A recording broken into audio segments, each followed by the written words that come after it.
Et donc, nous allons voir ensemble la consommation excessive du Bitcoin, la consommation excessive du réseau de mining concernant la crypto-monnaie Bitcoin, et donc l'enjeu de la Proof of Work concernant sa consommation excessive. Je te rassure, ça va être une vidéo courte, ça va être une vidéo sur la partie spéculative qui est très importante et très intéressante, parce que, si vous voulez, dans un premier temps, cette polémique concernant la consommation excessive du Bitcoin met en avant ce que les États, ce que les grandes familles, ce que les lobbying ne veulent surtout pas qu'on comprenne et qu'on sache. Si vous voulez, la consommation énergétique du Bitcoin, pour moi, est aussi existante. Elle est existante, mais elle est tout aussi comparative entre nous, individus, qui devons travailler plus et surtout faire de moins en moins d'actions, car nous sommes les pollueurs de la planète et nous sommes, bien entendu, les personnes à culpabiliser par rapport à des grosses industries et des gros secteurs. Donc si vous voulez, tout au long de cette vidéo, je vais essayer de me concentrer sur des facteurs et des secteurs simples, avec des différents rapports qui parlent un petit peu et donc qui ont fait des études un petit peu plus poussées, de manière à condenser un petit peu cette information. Cette vidéo fera l'objet de tout un tas d'autres contenus, car j'estime que c'est un sujet primordial, voire même indispensable. On devrait passer plus de temps à l'école à travailler sur l'énergie, sur la transformation d'énergie et donc sur l'allocation de notre temps face à l'énergie. D'accord ? On peut voir qu'au cours de ces dernières années, une multitude de changements s'est opérée. Mais on peut également comprendre que depuis des millénaires, ils savaient déjà que l'énergie gratuite existait, ils savaient que l'énergie était libre. Je vous laisserai vous pencher sur ce genre de thématique, et je vous laisserai vous rapprocher du thorium, je vous laisserai également vous rapprocher de l'utilité des monuments historiques et des cathédrales, ainsi que pourquoi elles ont plus ou moins toutes la même forme, selon bien entendu le penchant artistique de cette construction. D'accord ? Ce sont des sujets primordiaux. Et dans cette vidéo, on ne va pas parler de spéculation, on ne va pas parler de gros retours sur investissement, on va parler un petit peu du réseau Bitcoin, on va parler de sa consommation énergétique, on va parler de est-ce qu'elle est réellement existante par rapport au monde entier, par rapport aux différents secteurs qui représentent notre monde entier. Et j'espère qu'à la fin de cette vidéo, n'hésitez pas d'ailleurs dans les commentaires à me dire s'il y a eu un changement et si vous avez appris certaines choses, car en effet, cette vidéo est selon moi crucial car trop peu travaillé et je pense qu'on passe trop peu de temps à savoir sur quoi notre société est régie. Ce qu'il faut bien prendre en compte, c'est que notre secteur, notre société est régie sur la transformation énergétique. Cette transformation énergétique a donc amené notre pays, notre monde entier, à diviser différents secteurs par rapport à différents attraits, par rapport à différents intérêts. D'accord ? Ce qu'il faut bien prendre en compte, c'est que toute cette économie, tout ce bruit ambiant, toute cette activité, toute cette vie n'existerait pas sans l'énergie. L'énergie est la personne qui donc a généré et a transformé tout notre secteur, tout notre pays en ce qu'elle est aujourd'hui. L'être humain a passé son temps à transformer l'énergie, une fois qu'elle a su la repérer, en un produit fini, en un téléphone, en une télévision, en un réfrigérateur, en une maison, ainsi de suite, ainsi de suite. Donc la transformation énergétique, la consommation énergétique, c'est le premier facteur à prendre en compte, selon moi, lorsqu'on vient sur cette planète. Car tout le reste est subsidiaire en dehors de la partie alimentaire. Rapidement, voyons un petit peu les différents secteurs. Qui consomme le plus d'énergie en pourcentage? On a 32,6% pour l'industrie. Donc tout ce qui est usine, mise en place des chaînes alimentaires, mise en place des chaînes de production, mise en place des chaînes de production. On peut également prendre en compte les différents pays qui consomment le plus. La Chine, qui est l'une des plus grandes consommatrices, mais donc qui est rattachée à ce premier point, l'industrie. surtout l'exportation des grosses nationales et multinationales dans les zones externes à leur pays pour qu'il y ait une main-d'œuvre moins chère. On a le transport, donc on peut regrouper tout le réseau de l'automobile, on peut regrouper également toute l'infrastructure concernant ces réseaux, les trains, la SNCF, les métros, les bus. On peut prendre en compte les différents bateaux, je pense qu'ils l'ont pris en compte également. On peut prendre en compte, bien entendu, l'avion, première émettrice de CO2 et consommatrice de CO2. Est-ce que c'est vraiment indispensable d'avoir un jet privé? Est-ce que c'est réellement indispensable de passer de l'Espagne à l'Italie en 5 minutes? Oui, ça a son utilité. Mais en termes de consommation énergétique, c'est sur ça qu'il faut se pencher. On peut voir sur ces 3 dernières années ce qui s'est passé concernant les actions en bourse des différents acteurs aériens, d'accord? Airline et compagnie. Ensuite, on a toute la partie résidentielle pour 23,7% de consommation énergétique, et là on parle de la France. Et bien entendu, selon les pays, c'est plus ou moins similaire. On a donc 23,7% de consommation énergétique pour toute la partie résidentielle. Donc tout ce qui est maison individuelle, tout ce qui est cité, tout ce qui est bâtiment, tout ce qui est réseau domestique. Et donc, on pourra à la fin un petit peu de ce schéma voir quelles solutions apporter à cette consommation énergétique, car elle existe déjà et Bitcoin a mis en avant des solutions concernant nos problématiques dans notre quotidien. Il existe également des sociétés qui se sont construites par rapport à ces problématiques et ils ont apporté des solutions tout en rendant cette solution attractive en termes de gains et en termes de retour sur investissement. Et donc là, je vous parle d'une solution qui, tout simplement, change vos solutions de production d'eau chaude. Ils en prennent la chaleur.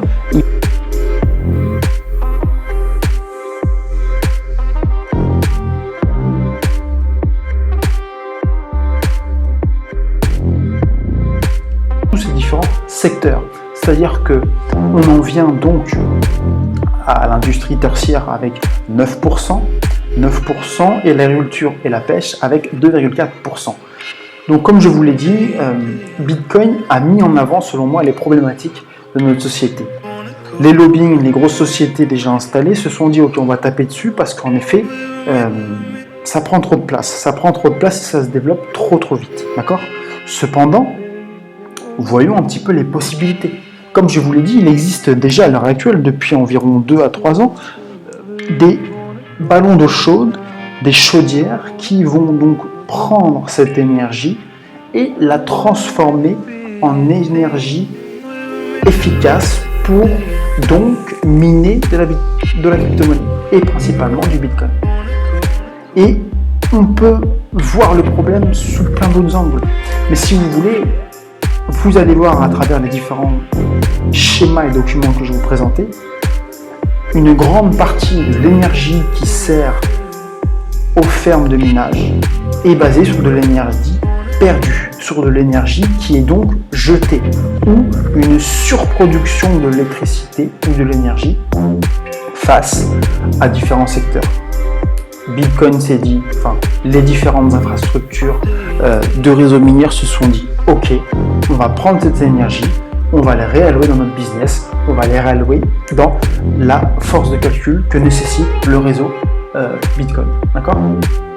Donc ça, c'est vraiment un point à prendre en compte. On passe un petit peu à la suite. On est sur un rapport qui date donc de juin 2021. Rapidement, on peut voir que la Chine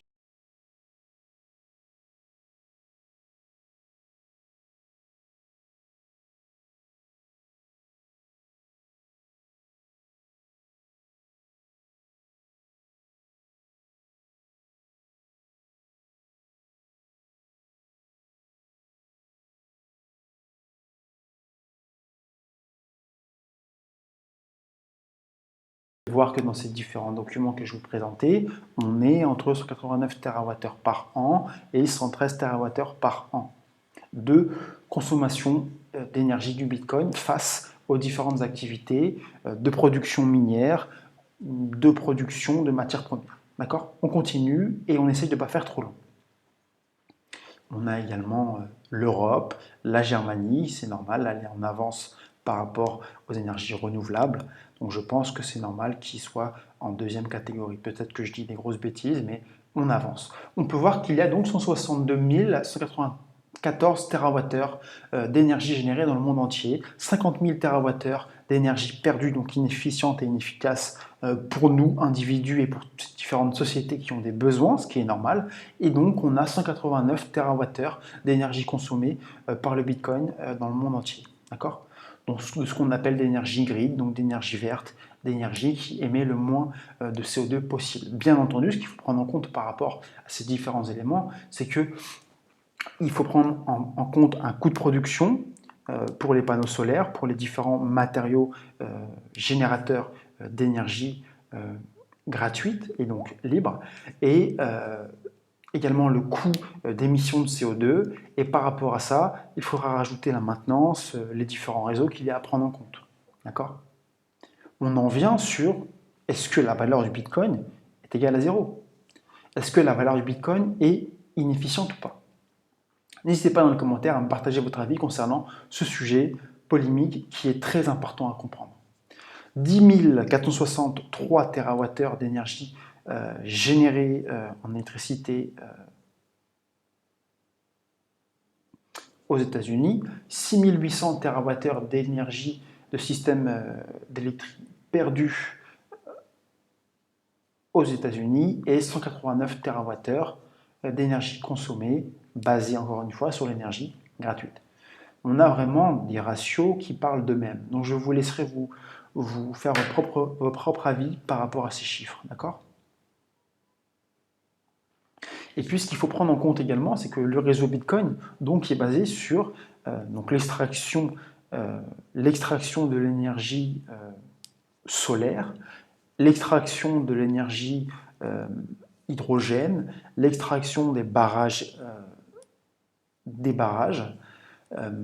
face à donc le réseau Bitcoin qui, lui, va être basé sur une infrastructure plus ou moins rattachée à une infrastructure que représente Internet ou les différents câbles que représente notre réseau de communication. Ce qui coûte, en effet, ce qui a un coût plus important par rapport au réseau Bitcoin, ce sont les différentes transactions. Chaque transaction divisée donc par la force de calcul, le H que nécessitent donc ces fermes de minage, représenterait plus ou moins le coût du réseau. Et c'est plus ou moins tout ce que ces documents expliquent ici. On avance, on continue. Vraiment, on a un point important qui rentre en jeu, c'est que l'énergie perdue dans les différents secteurs est réallouée pour miner de la crypto-monnaie, donc tout ce qui est protocole proof of work, d'accord, donc preuve de travail. Et ce qu'on peut voir également, c'est que la plupart des noms de ce domaine et des fermes de minage vont passer par des énergies.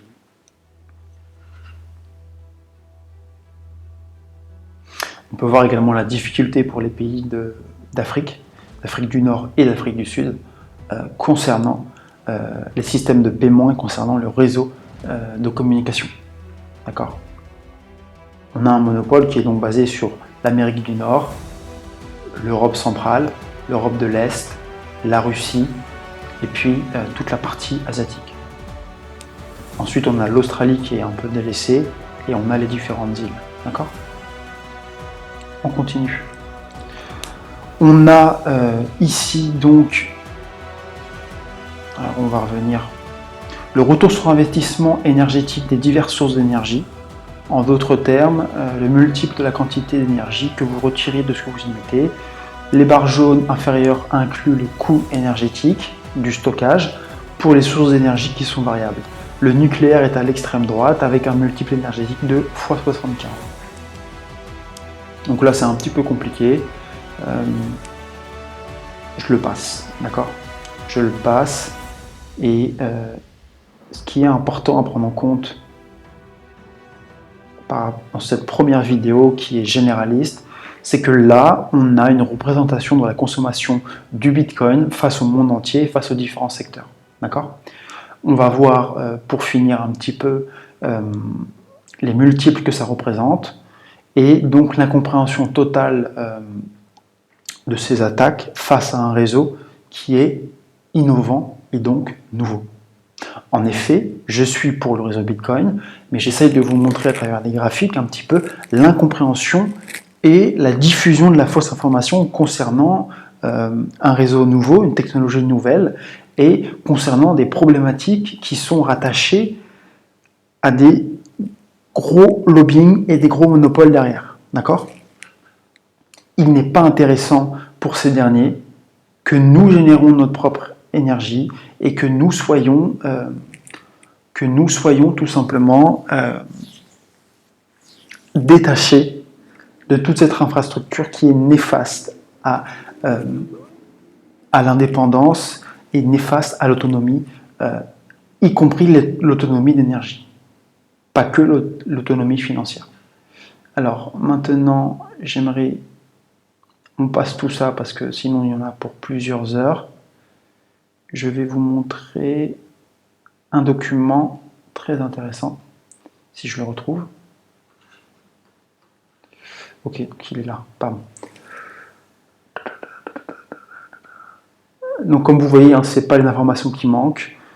Je pourrais passer beaucoup plus de temps, mais on va rester sur une vidéo courte. Désolé, je couperai ça au montage. Donc là, on a un petit peu le Bitcoin, le minage de Bitcoin face aux différents facteurs à prendre en compte. Le Bitcoin énergie, la dépense énergétique du Bitcoin est analogique face à la conception du Venezuela, de l'Australie, seulement 0,7% en Chine, 1,7% en US. Ok, pourquoi pas. Donc ça, c'est pas forcément à prendre en compte. Bitcoin énergie consommation, 12 fois plus petite que la plupart que les devises en US. 15 fois plus petite que l'électricité globale qui transite chaque année. Ensuite, l'émission de CO2 du Bitcoin face aux différents secteurs. Donc le secteur domestique avec 1,6 fois supérieur au Bitcoin. La production du cuivre, 1,9 fois supérieur au Bitcoin. La production du zinc, 2,8 fois supérieur au Bitcoin.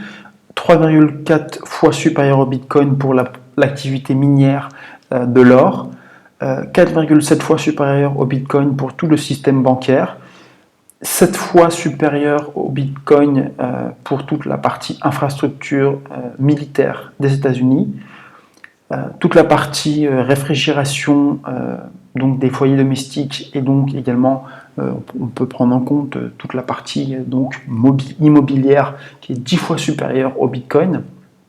Et puis on a la production d'aluminium qui est 16,3 supérieure au Bitcoin. Et puis on prend en compte également le secteur de la finance, donc toute l'infrastructure des systèmes bancaires, 27 fois supérieure au Bitcoin. D'accord ? On est sur des ratios très importants qui sont bien au-delà des 13 TWh par an pour le réseau du Bitcoin. Ceci étant, n'hésitez pas dans les commentaires à me faire part de votre avis et de votre compréhension de cette vidéo. On reste sur des choses relativement simples et basiques. On peut rentrer beaucoup plus en détail si nécessaire. Et d'ailleurs, c'est ce que je vais faire tout au long de cette petite série concernant la consommation énergétique du Bitcoin face à la preuve de travail.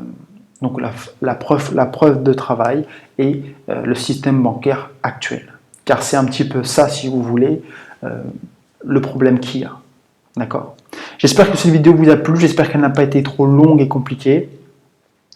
Et puis surtout, prenez en compte les différentes échelles, les différentes consommations des différents secteurs. Et puis n'hésitez pas à compléter votre information à travers tout simplement vos propres recherches. Encore une fois, je fais cette vidéo car, si vous voulez, l'énergie, selon moi, est la priorité que nous devrions tous avoir et tous maîtriser et contrôler. En effet, nous devons réduire notre consommation énergétique, mais il faudrait commencer par les secteurs les plus importants. Est-ce que le gaspillage de consommation est un problème? Oui. Est-ce que le stockage d'énergie est un problème? Oui. Est-ce que la facture d'électricité est un problème? N'hésitez pas dans les commentaires à m'en faire part. Je vous souhaite une excellente journée. Je vous dis à très très bientôt. Et on se retrouve bien entendu dans une prochaine vidéo concernant la consommation excessive du Bitcoin face au monde. N'hésitez pas à liker, vous abonner, partager. Cette vidéo est en partenariat direct avec Get.io, Ledger et différents partenaires concernant le domaine de la crypto-monnaie. Et bien entendu, n'hésitez pas à me retrouver sur mon site gotivilo.fr. Merci bien.